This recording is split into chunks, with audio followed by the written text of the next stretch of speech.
예수님이 3년의 공생의 사역을 시작하면서 참 많이 바쁘시게 사역을 하셨습니다.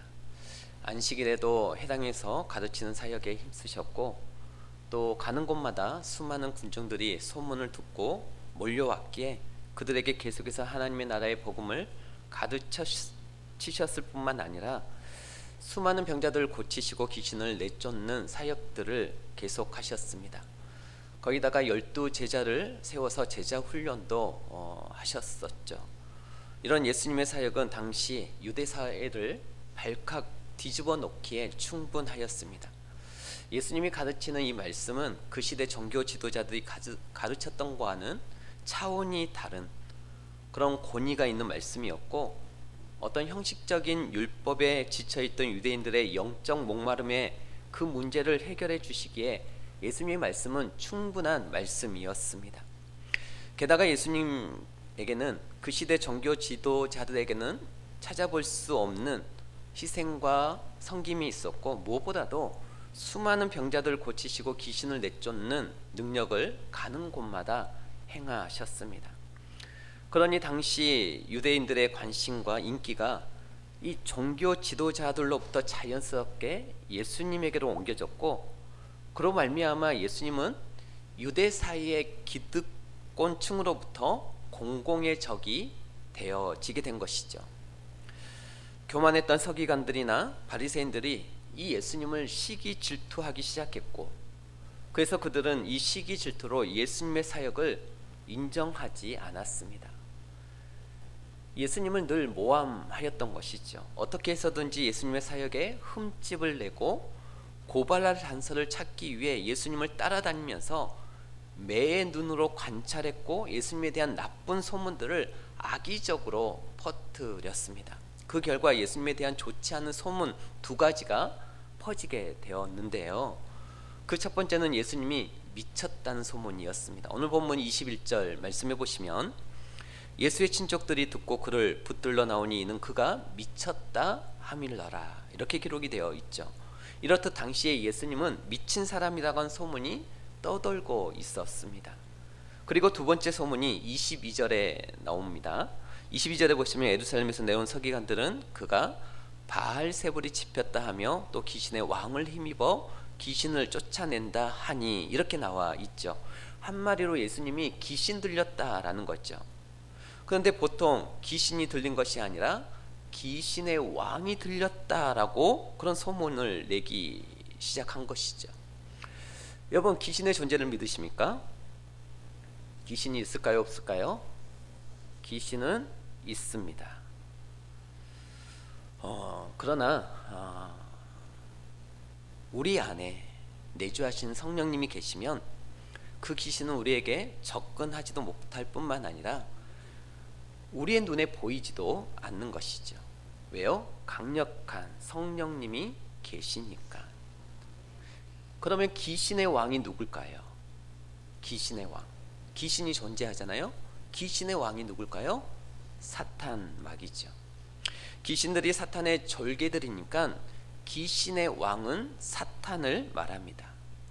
그러니까 예수님이 귀신들을 쫓아내는 것은 예수님이 귀신의 왕인 사탄의 힘으로 쫓아낸다라고 서기관들이 주장한 것이죠.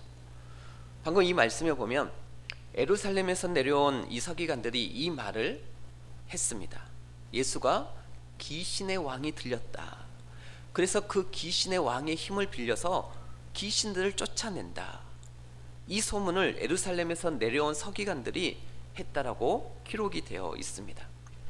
당시 예루살렘은 지금 우리나라로 말하자면 서울과 같은 곳이 있죠. 그리고 율법의 전문가들인 이 서기관들은 오늘날로 말하자면 신학교 교수님 정도 되는 사람들입니다. 그러니까 서울에 있는 유명한 신학대학교 교수님들이 예수님을 찾아와서 예수님을 향해 귀신의 왕이 들린 사람이라고 모함하고 그렇게 말하고 다닌 것이죠. 그러니 파장이 크겠죠. 이 상황을 예수님 입장에서 생각해 보시기 바랍니다. 얼마나 기가 막히겠습니까? 예수가 복음을 전하고 병을 고쳐주고 귀신을 쫓아주었더니 들려오는 소문이 저 사람은 미친 사람이다, 저 사람은 귀신의 왕이 들린 사람이다, 이런 소문이 들리면 정말 인간적으로 봤을 때 기가 막히고 화가 나지 않겠습니까? 어느 누구나 그러지 않겠습니까? 저도 그렇습니다. 저에 대한 안 좋은 악의적인 소문을 들려오면, 제가 하지도 않은 말이 들려오면 굉장히 화가 납니다. 예수님도 마찬가지였습니다. 예수님은 그런 소문을 내고 다니는 이 서기관들을 불러다가 그들의 주장이 얼마나 불합리하고 모순된 것인지를 비유를 통해 말씀해 주셨습니다. 오늘 보면 23절 말씀해 보시면 예수께서 그들을 불러다가 비유로 말씀하시되 사탄이 어찌 사탄을 쫓아낼 수 있느냐. 여러분, 이 말씀의 의미를 아시겠습니까? 예수님이 귀신 들린 자들에게서 귀신을 쫓아냈잖아요. 그 귀신은 앞서 말씀대로 사탄의 졸개들입니다. 그러니까 이 사탄이 이 귀신들을 보내서 그 사람을 자신의 통치 아래에 둔 거죠. 사탄이 귀신들을 보내서. 그런데 서기관들은 예수님이 사탄의 권세를 힘입어서 귀신을 쫓아냈다라고 주장하니까 예수님께서는 어떻게 사탄이 자신이 보낸 귀신을 쫓아낼 수 있겠느냐 역으로 질문하고 있는 것이죠. 여러분, 이건 깊이 생각할 필요도 없이 예수님의 말씀이 맞잖아요. 귀신은 사탄이 보낸 존재인데 사탄이 그 귀신을 다시 쫓아낸다? 만일 그런 일이 실제로 일어난다면 그것은 사탄의 왕국 안에서 분쟁이 일어난다라고 하는 증거이고, 그렇게 되면 사탄의 왕국은 망할 수밖에 없다라고 예수님은 말씀하고 있는 것이죠. 그러니까 이 사실을 예수님께서 나라와 집의 비유로 설명하시는데요. 24절부터 보시면은 24절에 보시면 또 만일 나라가 스스로 분쟁하면 그 나라가 설 수 없고, 나라 안에서 분쟁하면 그 나라가 제대로 설 수 없다라고 비유적으로 말씀하고 있고요. 만일 집이 스스로 분쟁하면 그 집이 설 수 없고, 그렇잖아요. 분쟁하면 갈라지는 거죠. 26절에 만일 사탄이 자기를 거스러 일어나 분쟁하면 설 수 없고 망하느니라. 예수님께서 이렇게 말씀하셨습니다. 예수님은 이처럼 서기관들의 주장이 너무도 앞뒤가 맞지 않고 모순된 것임을 밝힌 후에 이어서 예수님이 귀신을 내쫓은 일에 대한 진실을 말씀해 주십니다. 오늘 본문 27절에 보시면 사람이 먼저 강한 자를 결박하지 않고는 그 강한 자의 집에 들어가 세간을 강탈하지 못하리니 결박한 후에 그 집을 강탈하리라. 예수님은 이 말씀을 통해 자신이 왜 귀신을 쫓아냈는지를 설명하고 계십니다. 이 말씀에서 강한 자는 사탄의 세력을 의미하고요, 그 강한 자의 집에 있는 세간은 사탄에게 붙들려 있는 사람들을 말합니다. 그러니까 정리하자면 이런 말이죠. 사탄의 세력에 사로잡혀 있는 자들을 빼앗아서 그들을 자유케 하기 위해서는 그 사탄의 세력보다 더 강한 자, 예수님을 의미하죠. 예수님이 사탄의 세력을 먼저 결박해야 된다라는 것입니다. 그래야 사탄에게 사로잡혀 있는 이 사람들을 빼낼 수 있다라고 하는 것이고, 이것 때문에 예수님이 귀신을 쫓아냈다라는 것이죠. 여러분, 그렇습니다. 과거에 사탄의 세력에 붙잡혀 종 노릇하던 우리가 거기에서 빠져나와서 하나님의 자녀가 될 수 있었던 이유는 사탄의 권세보다 훨씬 더 큰 권세를 가지고 계신 더 강한 자 되신 이 예수님께서 우리를 붙잡고 있었던 이 사탄의 세력을 먼저 결박하셨기 때문임을 믿으시기를 바랍니다. 예수님이 사탄의 힘을 빌려서 귀신을 쫓아낸다라고 하는 이 서기관들의 주장은 너무 억지스럽고 악의에 가득 찬 주장이었습니다. 사실 서기관들도 그동안 예수님의 사역들을 직접 보고 들으며 이것들이 오직 하나님만이 하실 수 있는 그런 사역이라고 하는 것을, 그런 역사라고 하는 것을, 다시 말해서 성령의 역사라고 하는 것을 서기관들도 분명 보았고 느꼈을 것입니다. 제가 금요일에 성령 충만에 대해서 말씀을 드렸잖아요. 성령이 우리 가운데 임재하지 않으면 우리가 하는 모든 사역이 힘이 들고 짜증이 나고 늘 비교하면서 하나님의 큰 역사를 경험하지 못한다라고 말씀을 드렸습니다. 서기관들에게 성령이 임하지 않으니 이 시기 질투가 가득한 거였죠. 예수님을 그래서 늘 모함하고 있는 그대로의 사실을 받아들이지 못하고 늘 자기들의 인기를 빼앗겨 버리는 그 예수님에 대해서 시기 질투하는 모습을 보이게 되는 것이죠.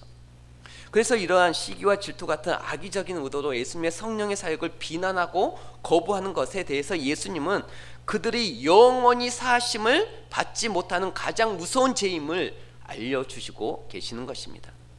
오늘 본문 마지막 부분입니다. 28절 말씀해 보시면 내가 진실로 너에게 이르노니 사람의 모든 죄와 모든 모독하는 일은 사하심을 얻되 누구든지 성령을 모독하는 자는 영원히 사하심을 얻지 못하고 영원한 죄가 되느니라 하시니, 이렇게 나와 있습니다.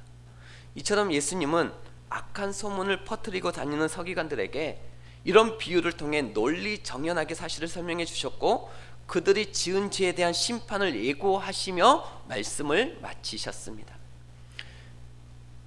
여기까지가 오늘 본문 말씀의 전반부예요. 여러분들 오늘 여기까지 말씀을 들으시면서 혹시 어떤 부분이 가장 마음에 와 닿으십니까? 여러분, 오늘 이 마가복음의 1차 독자들은 로마 정부의 핍박을 받던 로마에 있는 기독교인들입니다. 당시 로마에 있는 기독교인들이 마가복음을 처음 접했을 때 특별히 어느 본문 말씀을 볼 때 어떤 부분이 가장 많이 공감이 되셨습니까? 당시 로마의 이 미치가니 황제 네로가, 그리고 이 로마 황제는 로마에 있는 이 기독교인들을 죽이기 위해 거짓된 정보를 막 퍼뜨렸습니다. 기독교인들이 로마 대화재 사건의 주범들이다, 저들이 이 나라를 망하게 한 주범들이다, 방화범들이다, 이런 거짓된 소문을 퍼뜨려서 기독교인들을 방화범으로 잡아들였고 온영 경기장에서 그래서 그들을 잔인하게 죽였던 것이지요. 또 기독교인들이 성찬식 하는 것, 예수님의 살과 피를 기념하는 성찬식을 애곡하여서 기독교인들을 어떻게 몰고 갔느냐 하면 저들은 사람을 죽여서 인육을 나눠 먹고 피를 나눠 마시는 식인종들하고 그런 미개인들하고 같은 사람들이다라고 그런 소문을 로마에 퍼뜨렸던 것이죠. 그러니 당시 로마에 있는 기독교인들이 얼마나 억울했겠습니까? 로마에 있는 기독교인들이 나라를 망하게 하는 방화범 취급을 당하고 식인종 취급을 당했으니 얼마나 억울했겠습니까?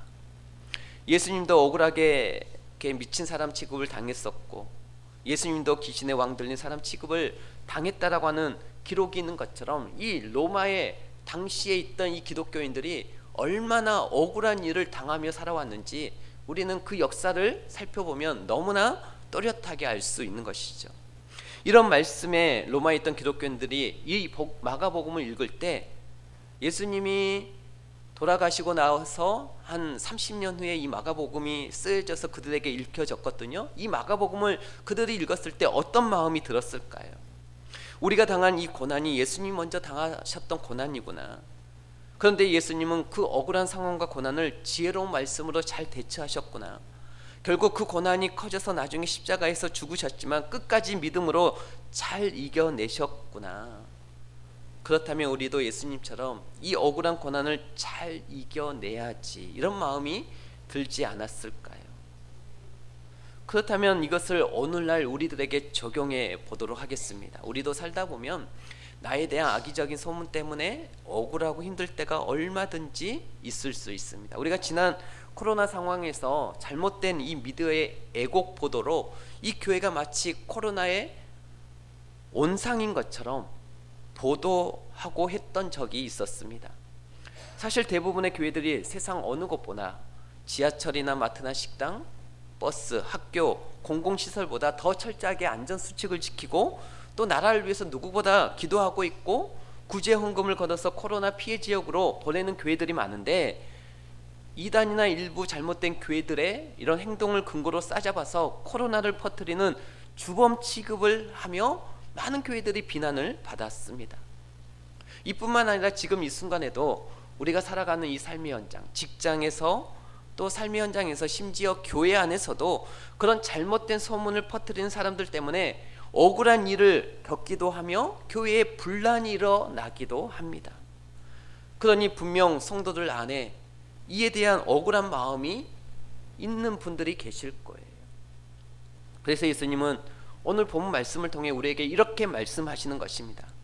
사랑하는 내 자녀다. 내가 다 안다. 나도 당해봐서 너희들의 억울함을 누구보다 잘 안다. 그러나 나처럼 너희들도 믿음으로 그것들을 잘 이겨냈으면 좋겠다. 제가 말씀을 준비하며 묵상하면서 저도 또한 이런 말씀에 위로를 받고 힘을 내고 있습니다.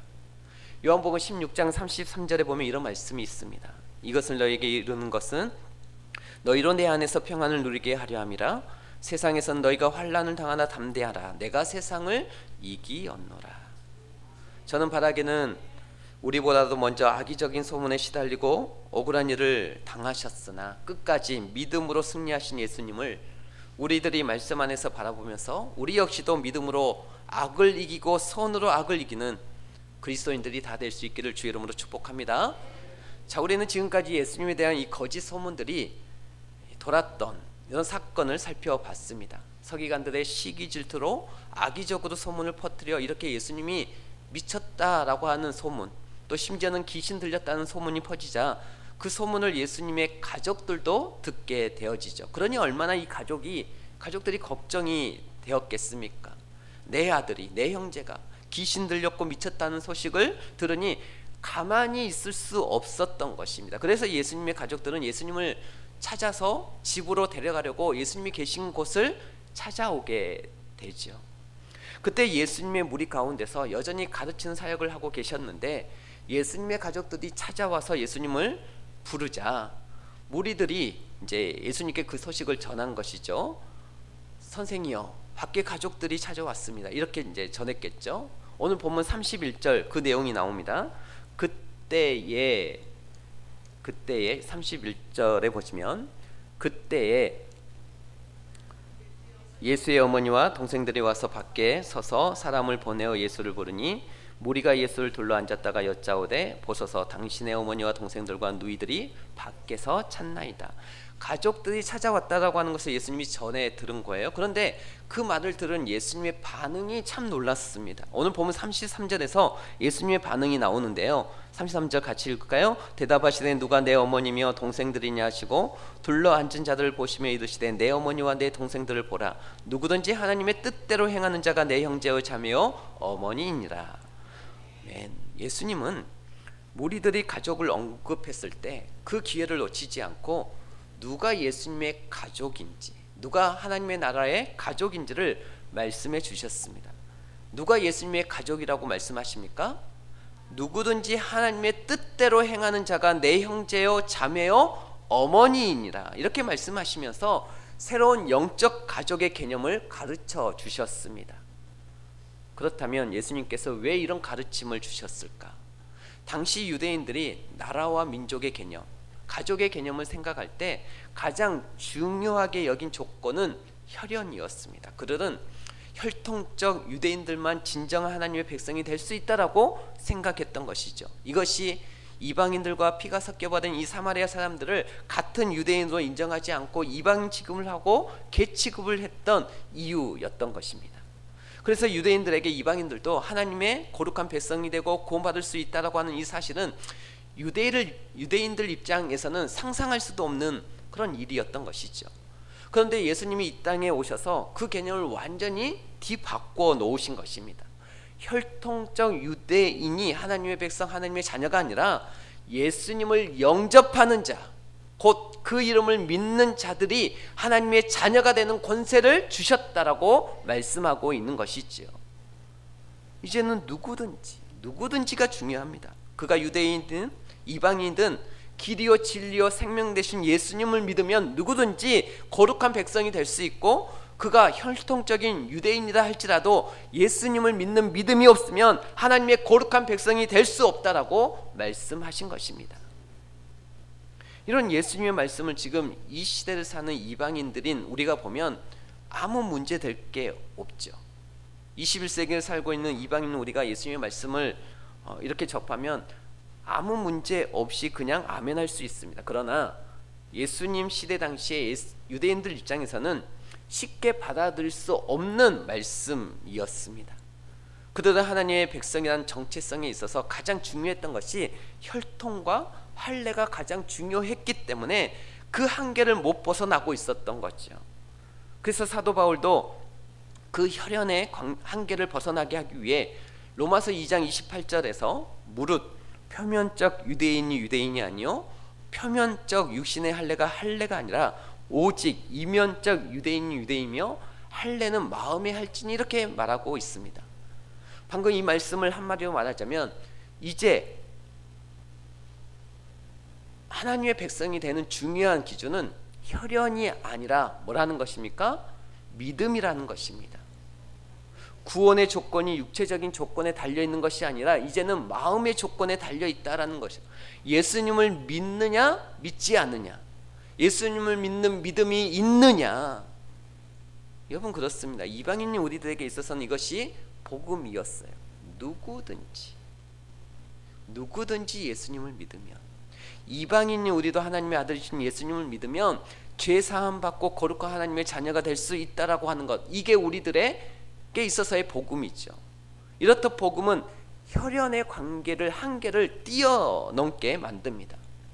사도행전 앞부분에 보면 바로 이 내용이 나와요. 혈통적 유대인들에게만 구원이 있다라고 믿었던 예수님의 제자들의 사고의 한계가 복음 안에서 깨지는 역사가 사도행전 전반부에 보면은 소개가 되어 있습니다. 그래서 우리가 사도행전 전반부를 보면 예수님의 제자들조차 이 혈통적 유대인들만이 하나님의 백성이고 구원이 있다라고 하는 이 사고의 한계가 쉽게 깨어지지 않는 것을 확인할 수 있습니다. 그런데 결국은 깨어져요.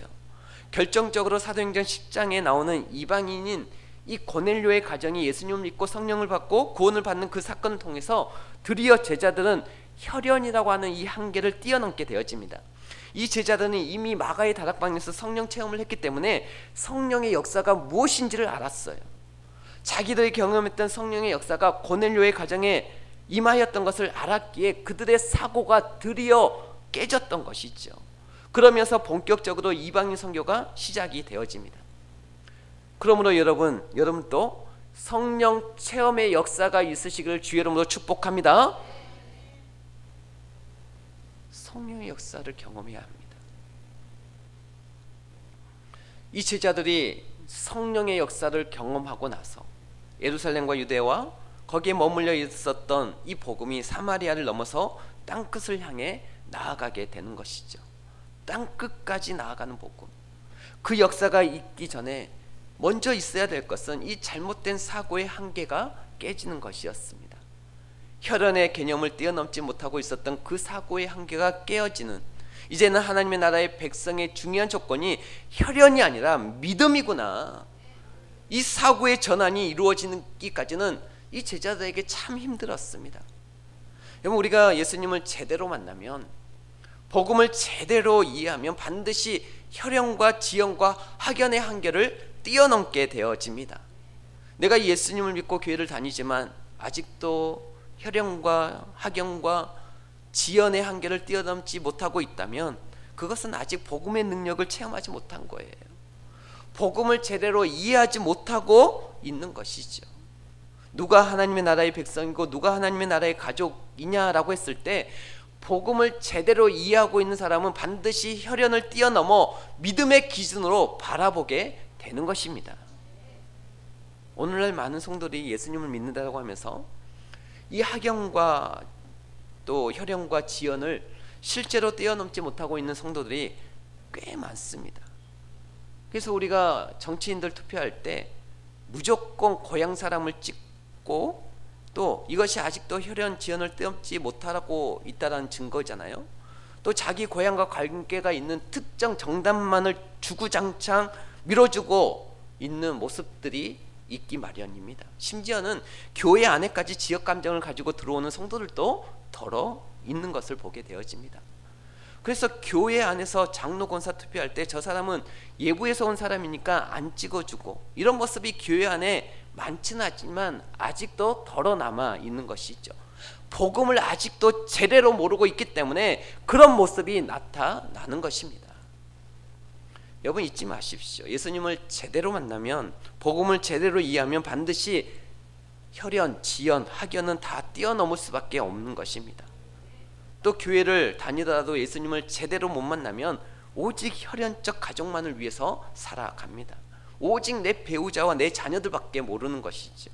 그래서 하나님이 나에게 주신 모든 시간과 물질과 재능을 어디에다만 쏟아붓느냐? 오직 내 배우자, 내 자녀들, 내 혈연적 가족들에게만 쏟아붓는 인생을 살아갑니다. 이것이 혈연을 뛰어넘지 못하고 있는 대표적인 모습이에요. 그러나 예수님을 제대로 만나고 복음을 제대로 이해하면 그때부터는 오늘 예수님이 본문에서 말씀하신 것처럼 새로운 가족의 개념이 생기게 되어지는 것이죠. 예수님을 믿고 그분의 뜻대로 행하는 모든 성도들이 내 가족이 되는 것이죠. 그래서 이전에는 예배만 드리고 축도함과 동시에 총알같이 살았던 성도가 이제 이 개념이 생기기 시작하면 마음을 열고 다른 성도들과 교제를 하기 시작하는 거죠. 왜? 이제는 영적으로 가족의 개념이 바뀌었기 때문인 것입니다. 그래서 이제는 마음을 열고 성도들과 교제하기 시작하고 또 우리 주일학교 아이들이 전부 내 조카, 내 자녀처럼 여겨지면서 그들을 위해 봉사할 마음이 생기기 시작하는 것이죠.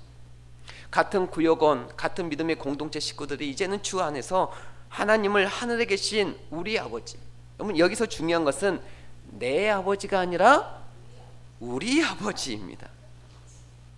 하나님을 똑같은 아버지라고 부르는 형제 자매, 교회 안에 있는 성도들이 한 형제처럼 느껴지기 시작하면서 이제는 나만을 위해 기도하고 내 가족만을 위해 기도하였다면 이제는 그 성도들이 한 형제, 한 자매처럼 느껴지면서 그들을 위해 기도하고 그들과 함께 아파하고 그들 형제처럼 돌보고 섬기는 그런 역사가 일어나는 것이죠. 그래서 우리는 믿음을 달라라고 기도하시는 여러분 되시기를 축복합니다. 우리에게 그 믿음, 하늘 아버지가 우리 아버지라고 하는 개념이 바뀌어지는 믿음. 여러분 선교도 마찬가지 아닙니까? 우리가 선교를 가는 이유가 뭡니까? 선교 현장에 가면 교회를 선교지에 그 교회를 방문해 보면 언어도 다르고 피부색도 다르고 먹는 것도 다른 그들이지만 예수님을 믿는다라고 하는 사실 하나만으로 하나됨을 경험합니다. 그게 참 신기한 일이죠. 전에 만난 적도 없고 완전히 다른 나라 언어를 쓰는 뭐가 잘 통하지도 않는 사람들인데 처음 보는 사람들인데 예수님을 믿는다라고 하는 사실 하나만으로 아 우리가 한 형제구나, 한 자매구나, 하나이구나, 하나됨을 경험하는 것이죠. 단기 선교를 제대로 하면 오늘 예수님의 말씀이 생각나게 되어 있습니다. 예수님 안에서 한 가족이라는 말이 바로 이런 것이구나 하는 것을 조금이라도 느끼고 맛볼 수 있는 것이죠. 그리고 하나님께서 대한민국을 사랑하시고 대한민국만 통치하시는 것이 아니라 물론 이 나라도 사랑하시고 이 나라도 통치하고 계시구나 하는 것을 깨닫게 되어지지만 또 하나님께서 삼으시는 그 족속들도 하나님의 다스림과 통치 안에 있음을 우리가 기억하고 우리가 그 나라들을 위해서 기도하게 되어지는 것이죠. 모든 나라가 다 소중한 나라가 되고 모든 나라가 내 아버지의 나라로 느껴지면서 그래서 선교적 마인드가 생기게 되는 것입니다. 그러면서 내가 그 나라를 위해 기도도 보내고 또 물질도 보내는 것이죠. 그리고 아깝지 않은 것입니다. 단순히 불쌍해서 보내는 게 아니라 이제 새로운 안목이 열렸기 때문에 그 나라도 내 아버지의 나라고 그 나라에도 나의 형제 자매가 있기 때문에 그래서 보내는 거지 불쌍해서만 보내는 게 아니에요. 이것이 교회도 마찬가지입니다. 우리가 오늘 예수님이 가르쳐 주신 이 새로운 가족의 개념을 갖게 되면 여러분 우리 교회 안에 있는 우리의 삶에 필요한 우리 교회가 나아가야 할 방향과 비전을 향해서 우리가 헌신하게 되어 있는 것이죠. 물질을 하나님 앞에 또 드리게 되어지고 또 하나님의 나라를 위해서 내가 시간과 또 나의 어떤 열정을 하나님 앞에 드리게 되는 것입니다. 또 우리 교회만 소중한 게 아니라 모든 교회가 다 소중하게 느껴지게 되어 있습니다. 이단 교회만 빼고. 그래서 이 지역에 있는 모든 이웃 교회들이 경쟁 관계가 아니라 연합하게 되어지고 서로 돕게 되는 마인드가 생겨나는 것이죠. 여러분 오늘 본문 말씀을 읽으면서 오해하시면 안 됩니다. 오늘 본문 말씀을 잘못 읽으면 예수님이 혈연적 가족은 부인하시고 믿음 안에서 영적인 가족만 인정하시는 것처럼 보일 수도 있는데 절대 그런 본문이 아닙니다. 예수님은 혈연적 가족들을 부인하라고 하는 말이 아니라 그 한계를 복음 안에서 뛰어넘으라고 말씀하고 계신 것입니다. 부인이 아니라 그 한계를 뛰어넘으라라는 거예요. 예수님이 십자가에 못 박혀 죽으실 때 그 죽음 직전의 상황 속에서도 사도 요한에게 자신의 육신의 어머니를 부탁하셨어요. 혈연적 관계, 육신의 가족을 부인하라고 하는 게 아니에요. 그 한계를 뛰어넘으라라는 것이죠. 저는 바라기를 우리가 매번 드리는 이 예배를 통해서 정말 예수님을 깊이 있게 만나는 여러분들이 되시기를 바랍니다. 진짜 그 복음의 능력을 더 깊이 있게 경험하셔서 아직도 나만을 위해서 사는 인생, 이런 혈연적 개념을 뛰어넘지 못하고 있는 우리 성도들이 있다면 이제는 그 혈연을 뛰어넘는 그 은혜의 역사가 우리 모든 성도들에게 있을 수 있기를. 그래서 하나님 아버지라고 하는 이 고백이 무색하지 아니하도록, 하나님 우리 아버지, 내 아버지가 아니라 우리 아버지, 그 하나님 아버지의 뜻과 그 아버지의 마음이 우리 가운데 온전히 임하여져서 우리의 생각의 지평이 넓어지고 하나님의 비전과 그 뜻을 행할 수 있는 은혜로운, 또 하나님의 신실한 믿음의 종들이 다 될 수 있기를 주의 이름으로 축복합니다. 이름으로 축복합니다. 이름으로 축복.